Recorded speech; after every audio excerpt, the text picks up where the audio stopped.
if the next war is going to be against Iran before this one is completed, we are really going to be in like one of these Orwellian wars when there's never an end to war, even though people here back home live basically as they have lived before, and yet the presidency or the executive power can make claims on the basis of that, of a war situation, and the other branches of power are not going to be able to do very much about it. Look at even, look at Hamdi, and then today Padilla, which has come out. It's not that the courts do nothing. It's not that Agamben is right and that we're living in a lawless space. That's all caca. I hope you know that Austro-Hungarian term. It's not true that we're in a lawless space where the courts and Congress and others do not have anything to say. We're not in that kind of situation. Other powers are active, but they are always doing less and less and giving the executive more and more. And that's really the danger now, not because of what he might do tomorrow, during the context of this particular war, but what he will do during a war against Iran, and then subsequently. So we must get out of this. And so Michael Walzer warned me. I was very much a supporter of the Afghanistan war. I thought that this was a just war. It was also authorized, by the way, by the Security Council under Article 51. I had no problem with it. And in a discussion with him in New York, I said, and it is part of the war against terror. He said, don't use this war against terror. He said, he wrote a very, very good book on just war. And he said, the Americans, he said, you don't know them well enough. I'm Hungarian. He said, when they talk about war, they go nuts. When they think they're in war, they allow the executive to do anything. Just get away from the war language. It's extremely dangerous. I have to say that he was absolutely right about that. And the one thing, I'm beginning to like you much, much more during this discussion because you are handling yourself, in such a cooperative and friendly way. But I have to say that you really are a spokesman for this war against terror in a very open-ended way. Let me just quote one line. You see, I'm very ungrateful here because you are so friendly, and yet I'm going to do this here because it's really important. And ultimately, even though Plato was a good friend of mine, truth is a better friend still, who said that. The training and hardening of many thousands of American servicemen and women in a battle against the forces of nihilism and absolutism, which training and hardening will surely be of great use in future combat, you said. Mm-hmm. This is your 10th reason for supporting the war in Iraq.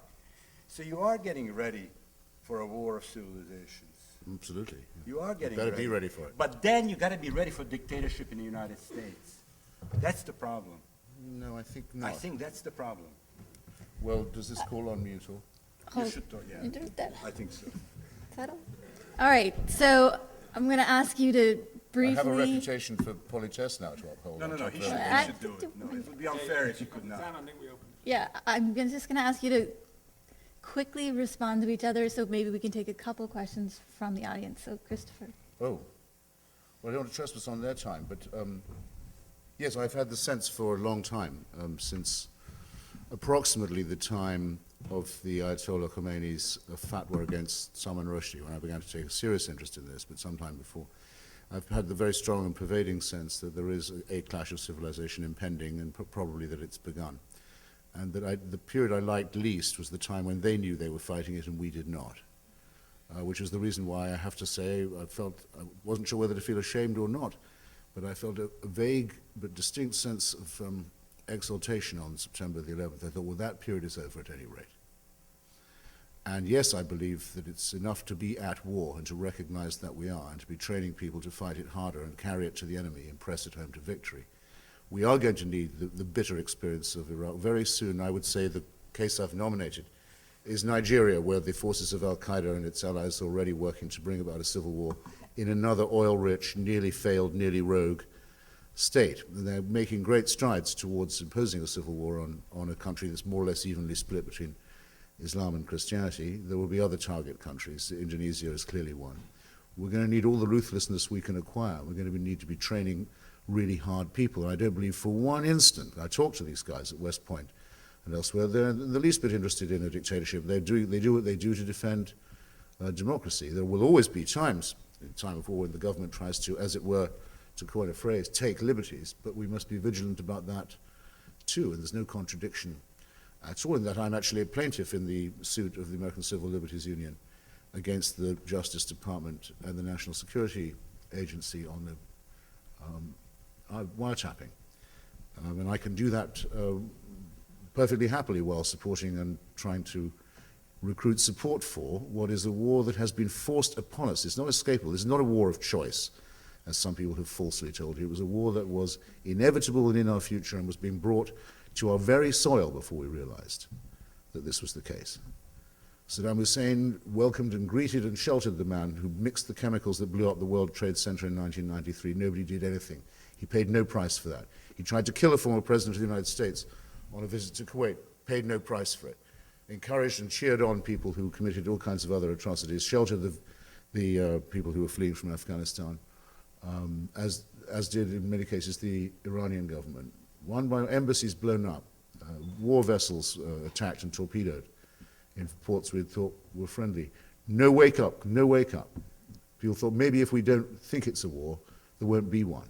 Well, I think that that time has passed, and I have to say I'm glad of it. I like being at war, if you want to know the truth. These people must be defeated. They mean to take everything we've got, destroy everything we have, and wreck everything we care about. I'm for making a fight of it myself. And it's not just a duty to kill them, in some ways it's a pleasure, if you want really to know what I think. Wait, Hey, there you are. Sorry? Excuse me? wait, Andrew responds, and then we'll take some questions. What? Well, I was Would you like responding to him there. respond? Well, he was responding to me. I was responding to him. He and, doesn't. That's a very brilliant encapsulation of it. All right, now, a question from, I don't know how to possibly decide who's going to answer. Try to be brief, very brief, speak in a very loud voice. Maybe we can repeat the question briefly. There was one person that jumped first, but you first. Do you want to go?